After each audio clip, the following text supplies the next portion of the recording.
NHS Wales staff surveys came in this autumn. This is the opportunity for you to tell us what it's really like to work in the NHS in Wales. Having spent over 40 years working in NHS Wales and from speaking every day with current NHS colleagues, I know there are good days for us, but there are also some enormous challenges. This national survey gives us a real chance to hear from a strong collective voice across Wales to strengthen our plans and to make things better. Our ambition of a healthier Wales is only achievable if we enable healthy, inclusive and supportive working environments where people can thrive. This year we're doing things differently, and we've had extensive engagement from our trade union partners and staff networks across NHS Wales. The national survey will be completely anonymous, so you can share your experience with confidence and really speak your mind.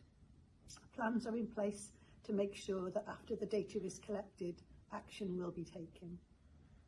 Research consistently shows that employee experience is a strong association with an NHS organisation's performance in relation to care quality, patient satisfaction and outcomes, and staff retention. By hearing directly from you, we will get to celebrate all that we do well, but most importantly, work together to improve and bring positive change where this is needed. There are many ways you can complete the national survey, and it's a real way to make a difference.